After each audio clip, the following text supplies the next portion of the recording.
भूल जाओ इन दूसरे दलों को। आपने कांग्रेस का राज भी देख लिया यहाँ प्रशासन के अंदर, नगर पालिका के अंदर, आपने बीजेपी का भी देख लिया और इससे पीछे आपने इनेलो का भी देख लिया होगा। तो ये लोग अब भी घाव पर नमक छिड़क रहे हैं। इतनी जलालत करने के बाद भी इन लोगों को शर्म नहीं आ रही। ताज्जुब इस चीज़ का है। जो 90 के चुनाव में मैं समझदार था, उस चुनाव ने मेरे दिमाग में इस देश की भ्रष्ट लूट खसोट की राजनीति का एक चित्र पेश कर दिया। मेरे से बात नहीं बनी तो अब लगातार इन लोगों के फ़ोन आते हैं सीमा रानी के पति के पास, अशोक के पास, और विकास जो यहाँ का प्रभारी बना रखा है, आज उसका फ़ोन लगातार 3 दिन से आ रहा था। आज उसको मैंने डांटा है। मैंने कहा आइंदा अगर किसी तरह की इस तरह गलती करी तो बख्शा नहीं जाएगा। और दुख इस चीज़ का है कि मेरी पार्टी, एक बिल्कुल पवित्र पार्टी को इन लोगों ने मलिन कर दिया। टिकट मिलना ना मिलना एक अलग मैटर है, मैं सहमत हूँ टिकट की, कोई बात नहीं, गलतियाँ हो जाती हैं, लेकिन जो ड्रामा कर रखा है इन लोगों ने वो बहुत ही घिनौना है। आज तक धर्म ईमान के साथ राजनीति में हूँ, राजनीति को शुद्धिकरण के लिए हूँ, कुर्सी प्रस्त राजनीति मैं नहीं करता। कोई मेरे को टिकट दे, मैं कहूँ भाई टिकट बाद की बात है, पहले राजनीति को शुद्ध करो। आन सिंह दांगी मेरे राजनीतिक गुरु हैं, मैं आज सबको सामने बताता हूँ, पूरे महम को बताता हूँ। और मैंने राजनीतिक दीक्षा लेते हुए कहा था, गुरुजी मैं आपके समक्ष चुनाव लड़ूंगा। मैं नहीं मानता कि पार्टी का बेस कैडर इसके पीछे। मैं मानता हूँ कि जो नए लोग आए हैं, जिन लोगों ने उन दलों में ये हरकतें की हैं, जो दल बदल करके यहाँ तक पहुँच गए और वो आज यहाँ भी वही खेल खेल रहे हैं, उनको आए ज़्यादा दिन हुए हैं, पास करवाएंगे, बनाएंगे एस्टीमेट, बनाओ इसको एस्टीमेट पास करवा के और हाथों हाथ पास करवाएंगे जाके बैठ के, और उस एस्टीमेट को फिर टेंडर करवा के काम करवाने का तजर्बा हमारे पास। इसलिए मैं महम की जनता को ये कहना चाहता हूँ, अगर आपको वाटर सप्लाई और सीवरेज की समस्याओं से मुक्ति दिलानी है तो एक भी पर्ची हमारे से बाहर मत डालना। मैं वादा करता हूँ, संकल्प के साथ करता हूँ, ये आपका 6 महीने के अंदर दुरुस्त कर देंगे इस कार्रवाई को। ऐसा घिनौना काम मैंने नहीं देखा था आज तक राजनीति में।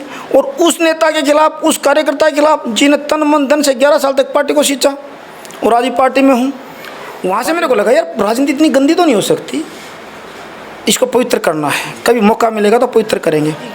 टिकट क्यों कटी, लेकिन टिकट कटने के बाद जो ड्रामा हुआ वो बड़ा महत्वपूर्ण रहा। हमने विरोध नहीं किया, उसके बावजूद पार्टी बौखला गई, डर गई कि ये लोग बगावत करेंगे। क्यों नहीं? निकाय चुनाव का बच गया बिगुल। शहर की सरकार के लिए सियासत फुल। अब जनता मांगेगी जवाब, नेताओं को देना होगा हिसाब।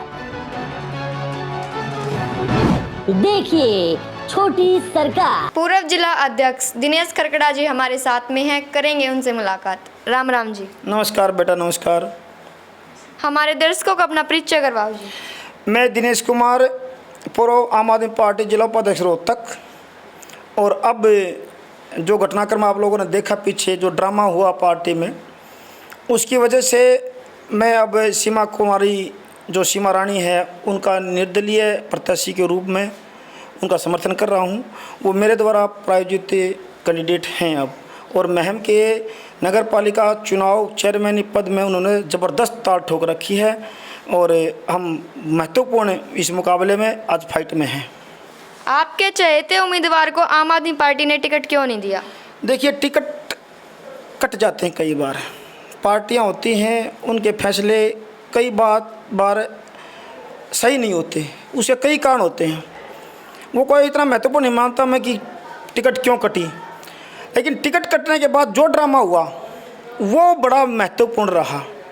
हमने विरोध नहीं किया, उसके बावजूद पार्टी बौखला गई, डर गई कि ये लोग बगावत करेंगे, क्यों ना इनको पहले बाहर कर दें। ऐसा घिनौना काम मैंने नहीं देखा था आज तक राजनीति में।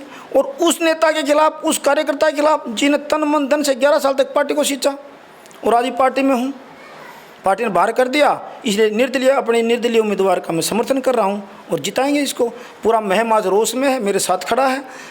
पहले लोग मेरे को कम जानते थे, लेकिन आज जो जान रहे हैं वो यही कह रहे भाई बहुत गलत हो गया है, तो कोई तो सबूत मिले, कोई तो ऐसा क्लू मिले जिसके आधार पर आपको डिटेन कर दें, और वो भी 6 साल के लिए।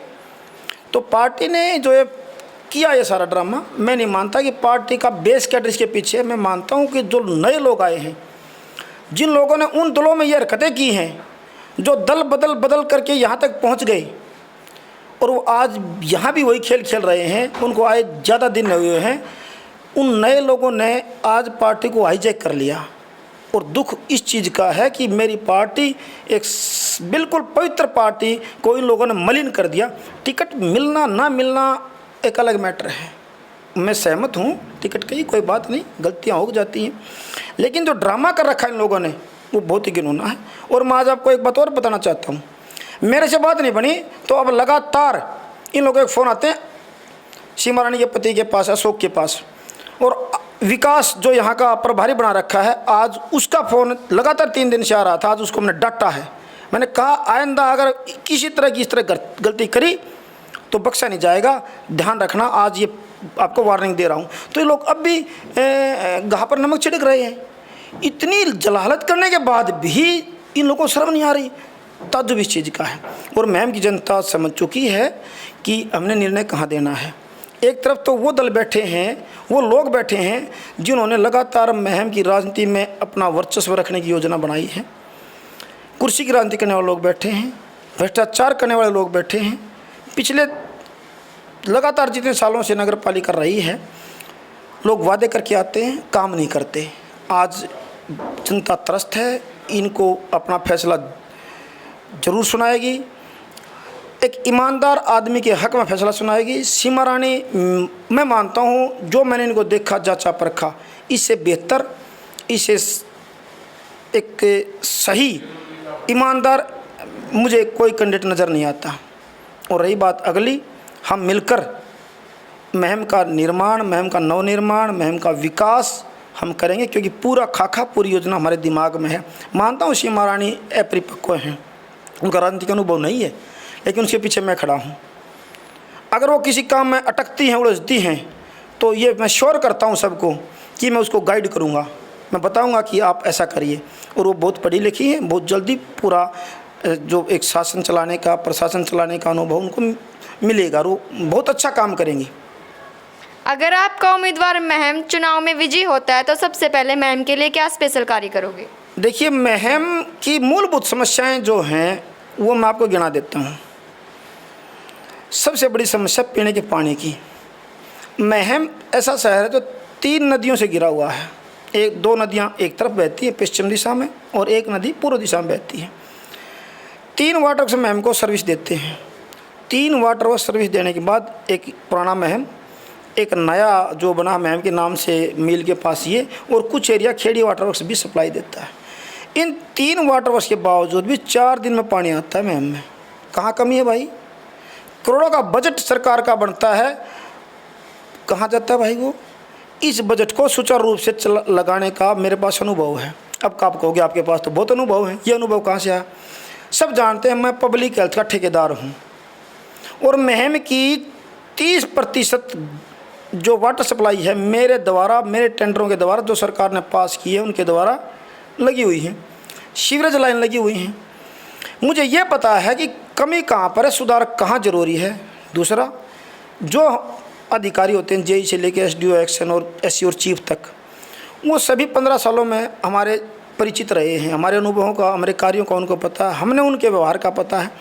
जब हम नगर पालिका में बैठेंगे तो हम महकमे से एस्टीमेट पास करवाएंगे, बनाएंगे एस्टीमेट, बनाओ इसको एस्टीमेट पास करवा के, और हाथों हाथ पास करवाएंगे जाके बैठ के, और उस एस्टीमेट को फिर टेंडर करवा के काम करवाने का तजर्बा हमारे पास। इसलिए मैं महम की जनता को ये कहना चाहता हूँ, अगर आपको वाटर सप्लाई और सीवरेज की समस्याओं से मुक्ति दिलानी है तो एक भी पर्ची हमारे से बाहर मत डालना। मैं वादा करता हूँ, संकल्प के साथ करता हूँ, ये आपका 6 महीने के अंदर दुरुस्त कर देंगे इस कार्रवाई को। अगली सुनो, महम के अंदर आवारा पशु घूमते हैं बहुत ज़्यादा, दुर्घटनाओं का कारण बनते हैं। भाई आपके पास बजट है, गौशालाएँ आपके पास है, चाहे आपको गौशालाओं में मंथली दान देके इनको वहाँ रखना चाहिए। अगर नहीं तो चाहे हमने अलग से 4-5 किले लेकर इनका आवारा पशुओं का, जिसमें सांड आते हैं और ये दूसरे और जानवर, ये मतलब गायें आती हैं, हम इनको वहाँ रखेंगे।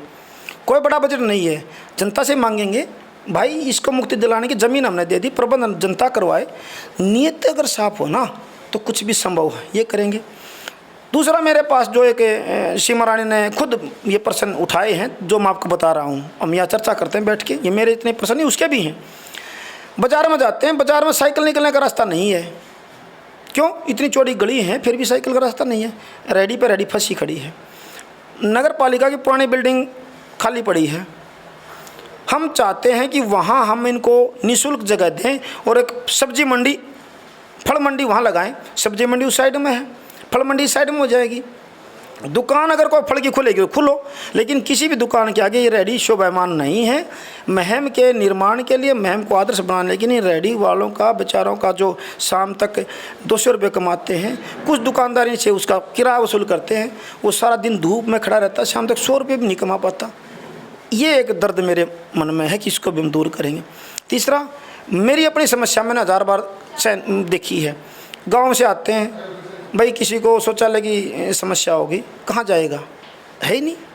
तो मैं जगह जगह निश्चित करके हम शौचालय का निर्माण करवाएंगे, सार्वजनिक शौचालयों का। फिर एक समस्या सबसे बड़ी है, बिल्कुल नगर पालिका के साथ ज़मीन लगती है, वो नगर पालिका ज़मीन, वहाँ कूड़े करकट के ढेर बने रहते हैं, वहाँ बांस आते, बदबू आते, सूर लेटते हैं वहाँ, और वहाँ टैक्सी खड़ी रहती हैं। हम उसका सौंदर्यीकरण करके वहाँ टैक्सी स्टैंड बनाएंगे ताकि शहर का सौंदर्यीकरण हो, बदबू ना हो, टैक्सी के लिए प्रॉपर जगह मिले। उसके बाद इसके पीछे तालाब है, उस तालाब का सौंदर्यीकरण करके बरसात में जल जैसे आता है ज़्यादा पानी तो ओवरफ्लो हो जाता है, वहाँ मच्छर मक्खी ये वो बुरा हाल, और इसके पीछे जो कॉलोनी है उसका बुरा हाल हो जाता है। तो शहर का सौंदर्यीकरण कर, इसका तालाब का सौंदर्यीकरण करेंगे, इसकी खुदाई करवाएंगे, इसको प्रॉपर बाउंड्री करवाएंगे। इस तरह के बहुत से काम हैं। फिर और लोगों की जो समस्याओं, जैसे मैं वार्ड नंबर 2 में जा रहा था तो एक महिला कह रही थी कि मेरे 6 बच्चे हैं, मेरे 6 लड़कियाँ हैं, उनके वो हमारे नाम नहीं चढ़ रहे थे, हज़ारों चक्कर मैंने काटने पड़े तब जाके मेरे नाम चले। भाई इस तरह की जो समस्याएं हैं वो समस्याएं हम घर पर डिलीवरी करेंगे, हम एक फ़ोन नंबर जारी करेंगे, और वो किसी भी की कोई भी समस्या होगी वो फ़ोन करेगा, हमारा कर्मचारी उसे घर जाएगा, उसके डॉक्यूमेंट लेगा और उसका काम वेरीफाई करके उसके घर पहुँचाएगा। ये होम डिलीवरी हम करेंगे। इस तरह की बहुत सी और भी समस्याएं हैं लोगों की, जो मैं ये कहना चाहता हूँ कि महम की जनता अब की बार सोचे, विचारे। अगर वो वास्तव में अपना काम करना चाहते हैं, एक महम में अच्छा प्रशासन काम करने वालों को मौका देना चाहते हैं, तो दूसरे दलों को भूल जाएं। ये वही लोग हैं जिन्होंने इनका शोषण किया, जनता का पैसा लूटा है। मैं कहना चाहता हूँ इतने दिन लगातार इन लोगों का शासन होने के बाद ये समस्या जो मैंने गिनवाई हैं वाजिब समस्याएँ हैं ये, और सामान्य समस्याएँ हैं। क्यों नहीं हल होया भाई इनका? क्यों? क्योंकि इन लोगों की नीयत ठीक नहीं है। ये कुर्सी पर सौदागर बैठे हैं, सौदा करके कुर्सी हथियाना चाहते हैं। आप देख रहे हो, लगातार समाचार सुन रहे हो कि वो उसका पक्ष ले रहा है, वो उसका ले रहा है, वो उसके समर्थन में जा रहा है, वो उसके समर्थन में जा रहा है। एमसी का चुनाव भी वही लड़ रहा है, प्रधानी का चुनाव भी वही लड़ रहा है। भाई क्या बात है? चौधर आपको चाहिए क्या इस महम के निर्माण के लिए? आगे आओ। मैं सभी महम वासियों को, बुद्धिमान लोगों को जो महम से प्यार करते हैं, मैं कहना चाहता हूँ भाई एक हो जाओ, अब की बार बदलाव कर दो। मैं अपनी पवित्र आत्मा से ये वादा करता हूँ कि मेरे अंदर महम के निर्माण की चस्क है। एक बार मौका दे के देख लो। ये तो बार बार चुनाव आते हैं, अगर हम नहीं कर पाए तो अगली बार मत देना, हम वोट मांगने भी नहीं आएंगे। क्यों कहता हूँ? क्योंकि मैं उस विचारधारा का आदमी हूँ जो केजरीवाल की असली विचारधारा है। ठीक है, पार्टी ड्रामेटिक ढंग से मैं बाहर कर दिया, लेकिन अंदर से वो बातें नहीं निकल सकती। मैं अपने आप को कई बार छोटा केजरीवाल बोल देता हूँ। क्यों? अपने अंदर विश्वास है, इसलिए बोलता हूँ। आप राजनीति में कब और कैसे आए?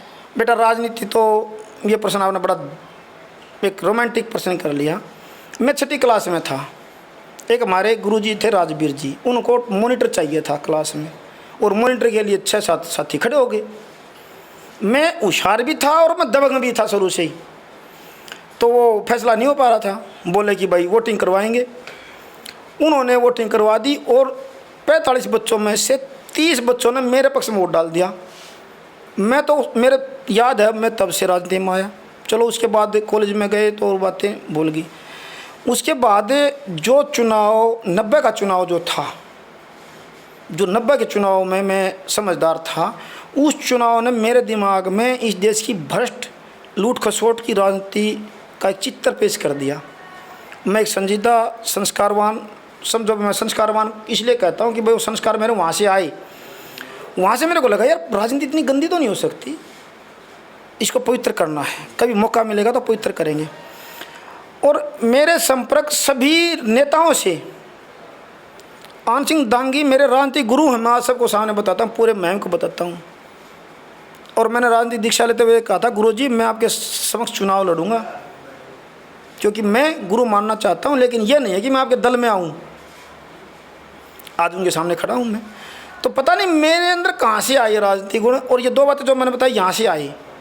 तो मेरा ये स्टार्टिंग का राजनीतिक करियर है और मैं आज तक धर्म ईमान के साथ राजनीति में हूँ। राजनीति को शुद्धिकरण के लिए हूँ, कुर्सी प्रस्त राजनीति में नहीं करता। कोई मेरे को टिकट दे, मैं कहूँ भाई टिकट बाद की बात है, पहले राजनीति को शुद्ध करो। मैं टिकटों के लिए, कुर्सियों के लिए राजनीति में नहीं आया। स्वच्छ राजनीति देना हमारा फर्ज बनता है, ताकि समाज का सभ्य निर्माण हो सके, सब लोगों को समान अधिकार मिल सके। ये चीज़ें बहुत ज़रूरी हैं। और मैं कहता हूँ कोई भी राजनीति में आए, आप काट छाँट के लिए, द्वेष के लिए, ईर्ष्या के लिए राजनीति मत करो। मैं खासकर इस मुहिम से संबंध रखने के कारण सभी से आह्वान करता हूँ, आओ मिलकर एक सभ्य, पवित्र और निर्माण कर राजनीति को जन्म दें। चुनाव को लेकर महम की जनता से क्या अपील करोगे? मैंने अपील कर दी है, मैं ये बार बार यही अपील फिर करता हूँ, महम के बुद्धिमान लोगों, महम का निर्माण में भागीदार बनो। ये आपका बेटा, आपका भाई एक कदम आगे बढ़ चुका है, इसका सहयोग करो। भूल जाओ इन दूसरे दलों को। आपने कांग्रेस का राज भी देख लिया यहाँ प्रशासन के अंदर, नगर पालिका के अंदर, आपने बीजेपी का भी देख लिया, और इससे पीछे आपने इनेलो का भी देख लिया होगा। मुझे ध्यान नहीं है, मैं ज़्यादा, क्योंकि स्थानीय चुनाव में ज़्यादा टच में नहीं रहता था, मेरी तो एंट्री अभी हुई है। अब की बार चलो मैं केजरीवाल की पार्टी से नहीं कर पाया ये चीज़ें, वो ड्रामा था, लेकिन मैं अब निर्दलीय उम्मीदवार के रूप में, जिसको मैंने सीमा रानी को आगे रखा है, उसके रूप में उसको चेयरमैन बनाकर हम ये करना चाहते हैं कि महम का निर्माण किया जा सकता है, महम को एक आदर्श बनाया जा सकता है, महम को सभ्य बनाया जा सकता है, महम को संस्कारवान बनाया जा सकता है, और महम को महान बनाया जा सकता है। इस 24 को फिर से संसार के पटल पर चमकाया जा सकता है। धन्यवाद। नमस्कार।